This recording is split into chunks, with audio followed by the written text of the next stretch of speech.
It's basic physics. What goes up must come down, okay? I don't write the rules. Ever heard of Sir Isaac Newton? Okay? Here's a little formula that he wrote. All right? It's the force of gravitational whatever, okay? Get mounted motherfuckers over the river, okay? Deuces. You like that, right? I got an act for talking shit. Hello everybody, thank you for watching this video, and today is a very special day, okay? Today's Juneteenth, or Liberation Day, as it's known as. Today we commemorate the end of slavery in the United States. If you'd like to learn more about this special day, I'll leave a link in the description. It's very important that we honor today nationally, right? I mean, on a federal level, and that we honor it within ourselves, because it is realistically a very important day, and one that should be commemorated. On today's episode, though, appropriately, we are talking about statues and monuments. Okay, statues and monuments that have no place standing in the United States in the year 2020, let alone on Juneteenth. I'm talking about Confederate generals, all right? I'm talking about Robert E. Lee. I'm talking about Christopher Columbus. We'll focus primarily on Robert E. Lee and Christopher Columbus. And obviously, with the social and political climate that we find ourselves in today, it's only appropriate that we talk about consciousness and what direction we're heading towards in the near future. But before that, we must know the distinction. What is the difference between remembering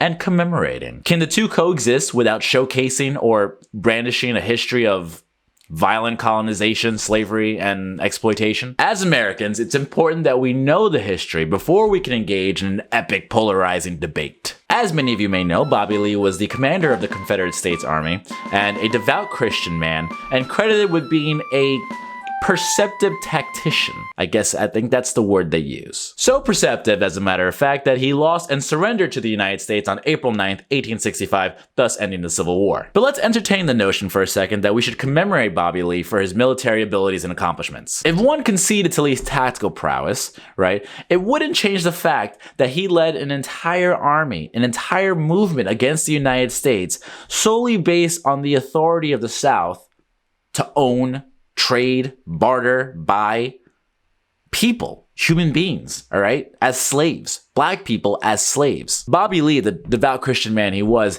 did own a small number of slaves, but considered himself a father figure to them. Allow me to read a letter that he penned to his wife.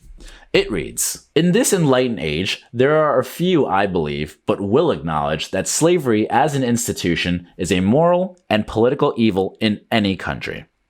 It is useless to expatiate on its disadvantages. I think it, however, a greater evil to the white man than to the black race. And while my feelings are strongly enlisted on behalf of the latter, my sympathies are more strong for the former." So he feels worse for white people for engaging in the act of slavery. Bro, that logic is like feeling bad for Harvey Weinstein for engaging in rape and sexual assault. But Bobby Lee goes on. "The blacks are immeasurably better off here than in Africa, morally, socially, and physically. The painful discipline they are undergoing is necessary for their instruction as a race, and I hope will prepare and lead them to better things." Jesus, Bobby Lee. The painful discipline that they're undergoing is necessary. That line in itself is abhorring and disgusting. Surely this isn't someone that needs commemoration, right? Well, let's move on to Christopher Columbus, all right? Good old ChrisCo. Buongiorno. This one's easy, actually. Christopher Columbus discovered America the same way Becky discovered chopped cheese. Aside from the obvious argument that indigenous people were already here, Scandinavian Vikings had been here since the 11th century, all right? They had settlements here since then. Why don't we celebrate Leif Erikson Day? As a matter of fact, let me do you one better. Christopher Columbus never actually set foot in North America. The first European explorer to thoroughly document their journey in North America was actually Giovanni Caboto, right? Or John Cabot, as it came to be anglicized by the English. He actually sailed for the English, hence the reason why the English colonized North America. One can argue that, well, without Christopher Columbus, we wouldn't be here today. Yeah, there's validity to that. But you know what I think of every time I hear that argument? Well, without Adolf Hitler, the Zionist movement wouldn't have been adopted by the United States and wouldn't have been expedited, and Israel would not be the sovereign state it is today. That argument is asinine. Without Adolf Hitler, 6 million Jews would not have been killed. And without Christopher Columbus, well, who knows? Rest assured that the indigenous population in the Americas would definitely be more than what it is today. So now this begs the question, if you remove statues of Confederate generals like Robert E. Lee, Bobby Lee, and you remove statues of exploitive colonizers like ChrisCo, Christopher Columbus, do you also remove all the statues of all slave owners, right? Like George Washington or Thomas Jefferson? What do we do with educational institutions, right? Or towns, cities that are named after these people? I can give you my 2 cents for whatever it means. On the basis of human decency, we are entering a new iteration of consciousness, a sort of renaissance, so to speak. Remembering and commemorating are 2 different things. And museums exist for a reason, baby. No one is erasing our history. As a matter of fact, we have to own up to our history. Countries like ours in many ways are founded upon pillars of power, oppression, and exploitation. Not all of it was bad, right? There was the notion, right, when the country was founded that all men are created equal. But even that statement was fallible, right? Because it literally meant all men, right? No, women couldn't vote, or women barely had rights, right? And it meant all white men, as a matter of fact. So there's that. You know, as a proud American, it's important to open our minds to a new stage of consciousness and a new way of thinking, right? Because we got to move forward, right? We can't forget the past. We have to remember it. We have to own up to it.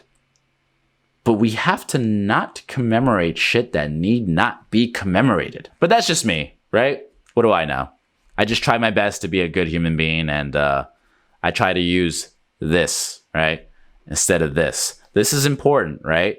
But sometimes people use this way too hard, okay? You got to think with this.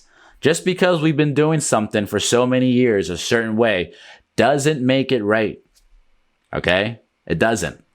I don't know how many points of history we have to go back to realize that, hey, you know, people were doing a certain thing for so many years, didn't make it right. I mean, I can't even imagine the backlash back in the day when the Emancipation Proclamation was read, or when they went down to Galveston on Juneteenth, right, and actually freed the slaves in Texas and in the South. I couldn't even imagine the backlash. Well, why do we need to free them? Right? It's been this way for so long. What am I going to do with my farm? What about my money? What about my family? How am I going to feed my family without slaves? Bro, you'll be fine. Start thinking better, people. Okay? And remember the formula.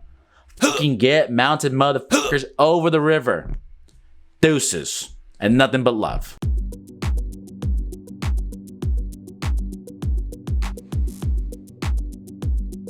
Buongiorno.